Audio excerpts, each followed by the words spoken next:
오늘은 마태복음 23장 29절부터 39절까지의 말씀을 함께 생각해 보도록 하겠습니다. 마태복음 23장 29절부터 39절까지의 말씀입니다. 제가 봉독해 드리겠습니다. 화 있을진저 외식하는 서기관들과 바리새인들이여, 너희는 선지자들의 무덤을 만들고 의인들의 비석을 꾸미며 이르되, 만일 우리가 조상 때에 있었더라면 우리는 그들이 선지자의 피를 흘리는데 참여하지 아니하였으리라 하니, 그러면 너희가 선지자를 죽인 자의 자손임을 스스로 증명함이로다. 너희가 너희 조상의 분량을 채우라. 뱀들아, 독사의 새끼들아, 너희가 어떻게 지옥의 판결을 피하겠느냐. 그러므로 내가 너희에게 선지자들과 지혜 있는 자들과 서기관들을 보내매, 너희가 그 중에서 더러는 죽이거나 십자가에 못 박고, 그 중에서 더러는 너희 회당에서 채찍질하고 이 동네에서 저 동네로 따라다니며 박해하리라. 그러므로 의인 아벨의 피로부터 성전과 제단 사이에서 너희가 죽인 바라기아의 아들 사가리아의 피까지 땅 위에서 흘린 의로운 피가 다 너희에게 돌아가리라. 내가 진실로 너희에게 이르노니 이것이 다 이 세대에 돌아가리라. 예루살렘아, 예루살렘아, 선지자들을 죽이고 내게 파송된 자들을 돌로 치는 자여, 암탉이 그 새끼를 날개 아래 모음같이 내가 내 자녀를 모으려 한 일이 몇 번이더냐. 그러나 너희가 원하지 아니하였도다. 보라, 너희 집이 황폐하여 버려진 바 되리라. 내가 너희에게 이르노니 이제부터 너희는 찬송하리로다. 주의 이름으로 오시는 이여 할 때까지 나를 보지 못하리라 하시니라. 아멘. 오늘 본문 앞에서 예수님께서는 하나님의 긍휼과 은혜를 붙잡는 믿음 대신에 자신의 의로움을 붙잡으려고 한 바리새인과 서기관들의 허망하고 어리석은 집착과 고집을 책망하셨습니다. 그 집착과 고집 때문에 바리새인과 서기관들은 자신들이 바라는 진정한 의에 이르지 못하고 여전히 불의한 자로 남게 되었습니다. 이러한 바리새인과 서기관들의 실패를 지적하신 후 예수님께서는 그들의 이런 허물과 실패의 뿌리를 더욱 깊이 드러내고자 이런 말씀을 하셨습니다. 29절부터 32절까지의 말씀입니다. 화 있을진저 외식하는 서기관들과 바리새인들이여, 너희는 선지자들의 무덤을 만들고 의인들의 비석을 꾸미며 이르되, 만일 우리가 조상 때에 있었더라면 우리는 그들이 선지자의 피를 흘리는데 참여하지 아니하였으리라 하니, 그러면 너희가 선지자를 죽인 자의 자손임을 스스로 증명함이로다. 너희가 너희 조상의 분량을 채우라.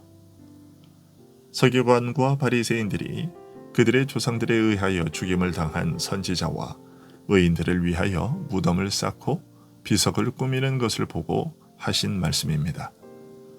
이것은 이스라엘이 조상 때로부터 하나님의 말씀에 청종하기를 싫어하고 거역하였으며 하나님 앞에서 경건한 자들을 죽여 그 입을 막아왔다는 사실을 바리새인들이 자신들의 행동으로 인정하고 증거한 것이라고 할 수 있습니다.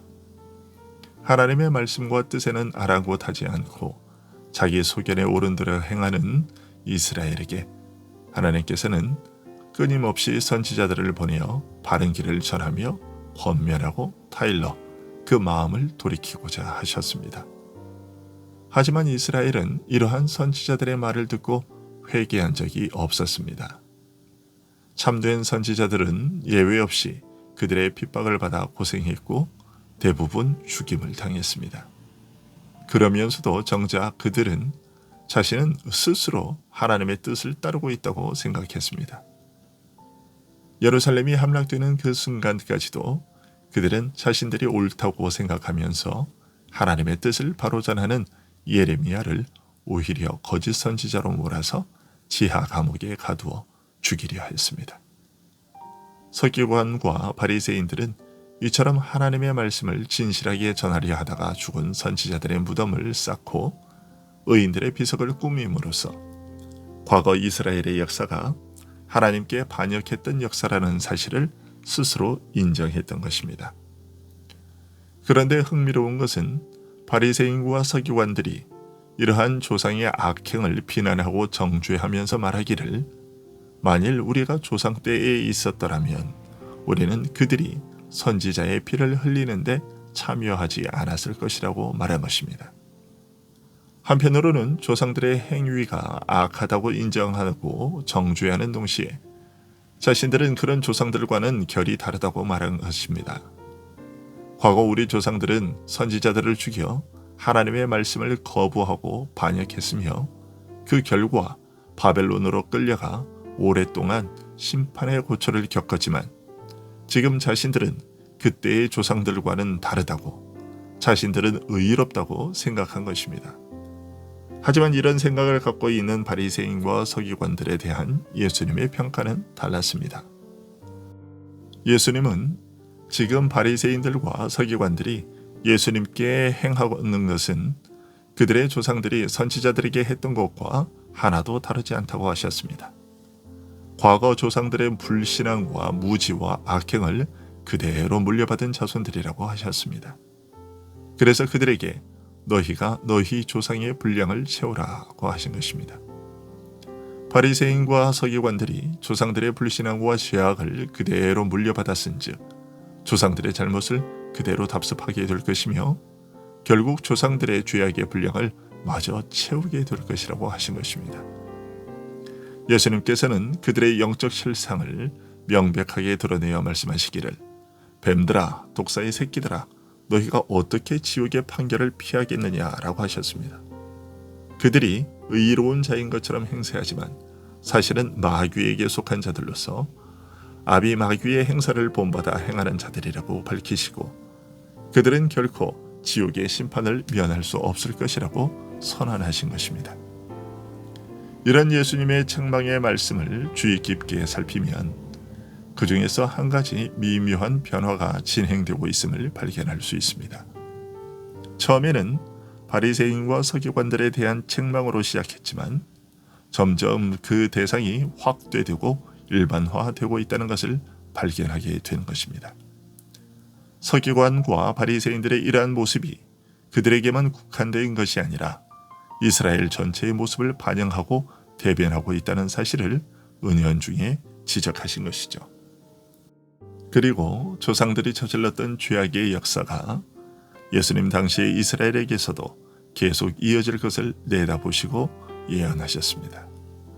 34절에 그러므로 내가 너희에게 선지자들과 지혜 있는 자들과 서기관들을 보내매 너희가 그 중에서 더러는 죽이거나 십자가에 못 박고 그 중에서 더러는 너희 회당에서 채찍질하고 이 동네에서 저 동네로 따라다니며 박해하리라는 말씀이 그것입니다. 앞으로도 하나님의 말씀을 받아 전할 선지자들과 신령한 일들을 깨달아 아는 지혜자들, 그리고 성경에 능통하며 깊은 이해가 있어서 하나님의 길을 가르칠 만한 선생들을 보낼 것이지만 너희는 그들을 죽이고 십자가에 못 박을 것이며 회당에서 채찍질하고 가는 곳마다 쫓아가서 어느 동네에서도 발붙이지 못하게 핍박할 것이라고 하신 것입니다. 이러한 이스라엘의 절망적인 미래를 내다보시고 예수님께서 엄중하게 경고하셨습니다. 35절과 36절에 그러므로 의인 아벨의 피로부터 성전과 제단 사이에서 너희가 죽인 바랴가의 아들 사가랴의 피까지 땅 위에서 흘린 의로운 피가 다 너희에게 돌아가리라. 내가 진실로 너희에게 이르노니 이것이 다 이 세대에 돌아가리라고 하신 말씀이 그것입니다. 인류 역사의 시작에서부터 있었던 악행에서부터 바랴가의 아들 스가랴의 순교에 이르기까지 의로운 자가 흘린 억울한 피에 대한 책임을 이 세대에게 물으실 것이라고 하셨습니다. 여기에서 중요한 것은 인류 역사 가운데 있었던 의인들의 억울한 죽음에 대한 책임을 각 세대마다 물을 것이라고 하지 않으시고 또는 마지막 날 최후 심판 때에 물을 것이라 하지 않으시고 이 세대에 대하여 물으시겠다고 하신 것입니다. 그리고 바로 이어서 예루살렘 멸망과 성전 파괴를 예언하셨습니다. 이스라엘의 장래 역사에 대하여 말씀하신 것으로 보아 이 세대라고 말씀하셨을 때 예수님께서는 당시 이스라엘을 염두에 두고 계셨다는 것을 쉽게 짐작할 수 있습니다. 이스라엘의 과거 역사나 현재의 역사가, 더 나아가 장래의 역사까지도 하나님에 대한 반역의 역사일 것을 말씀하시면서도 그 전체의 역사에 대한 책임을 당시 이스라엘 세대에게 물을 것이라고 하신 것입니다.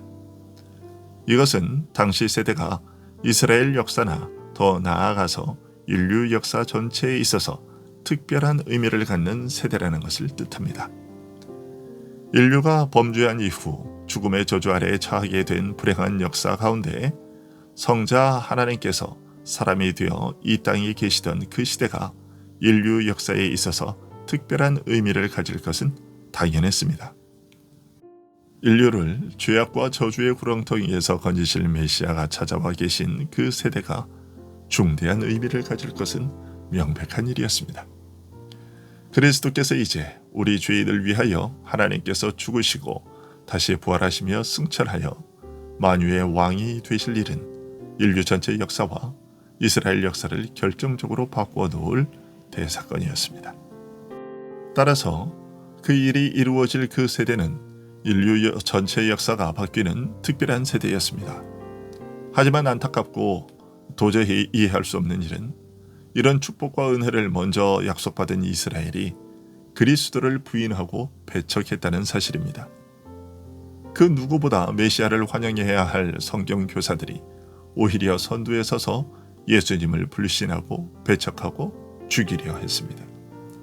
이런 무지와 악행은 사실 어제 오늘에 시작된 것이 아니라 이스라엘 역사의 시작부터 있었던 일이요, 그 후에도 계속되어 온 일입니다. 하지만 약속된 메시아께서 이 땅에 오셔서 직접 찾아 부르시고 가르치시며 권하시는 바로 이 시기에 하나님 나라의 본 백성이면서도 그를 불신하고 배척한 죄악은 그 어느 세대가 저지른 죄악보다 더 크고 중한 것일 수밖에 없었습니다. 참으로 예수님께서 이 땅에 와 계실 때의 그 세대는 인류의 생사와 그 역사의 흥망을 결정짓는 세대였습니다. 긍정적으로는 모든 인류의 죄악이 처리되고 죄와 사망에서 벗어나는 은혜와 축복이 실현된 세대이지만, 반대로 반역의 역사의 관점에서 본다면 돌이킬 수 없이 타락한 성품과 치유 불능의 불신과 죄악에 대한 하나님의 진노와 심판이 시행될 세대이기도 했습니다. 이런 참혹한 죄악에 대한 하나님의 심판에 대해 예수님은 이렇게 알려주셨습니다. 예루살렘아 예루살렘아, 선지자들을 죽이고 네게 파송된 자들을 돌로 치는 자여, 암탉이 그 새끼를 날개 아래에 모음같이 내가 네 자녀를 모으려 한 일이 몇 번이더냐. 그러나 너희가 원하지 아니하였도다. 보라, 너희 집이 황폐하여 버려진 바 되리라. 내가 너희에게 이르노니 이제부터 너희는 찬송하리로다. 주의 이름으로 오시는 이여 할 때까지 나를 보지 못하리라. 하나님께서 거하시는 성전이 있는 곳이요, 그의 메시아의 통치 보좌가 있는 곳으로서 거룩한 산이요, 터가 높고 아름다워 온 세계가 즐거워하는 복된 곳이라 칭찬받던 예루살렘, 하나님의 도성이, 주로부터 힘을 얻는 곳이라 일컬음받던 예루살렘이 황폐하여 버림받을 것이라고 하셨습니다. 선지자들을 죽이고 하나님으로부터 파송된 자를 돌로 치던 불신앙과 악행과 완악함에서 벗어나지 못하고 여전히 그 악습을 쫓아 하나님의 아들 그리스도마저 배척하여 죽인 죄에 대한 보응이 있을 것임을 예언한 것입니다. 예수님은 용서받을 기회가 언제까지나 있는 것이 아니라고 하셨습니다. 회개하여 그리스도를 하나님의 아들 메시아로 영접하는 믿음으로 주를 부르지 않으면 영영 주를 보지 못할 것이라고 하셨습니다. 하지만 이러한 말씀은 예수님 당시 이스라엘에게만 해당되는 것이 아닙니다. 당시 세대는 과거와 장래 세대와는 구별된 특별한 세대인 것이 분명하지만, 동시에 선지자들을 죽인 과거 세대나 앞으로 같은 일을 반복할 장래 세대를 포괄하여 대표하는 세대이기도 했습니다. 따라서 그들에게 선언된 축복과 저주의 선언은 오늘 우리 세대에도 그대로 적용되기도 합니다.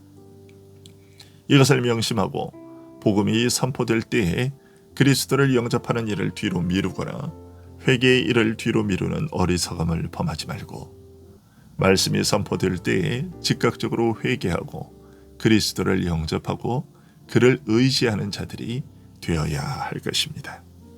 기도하겠습니다.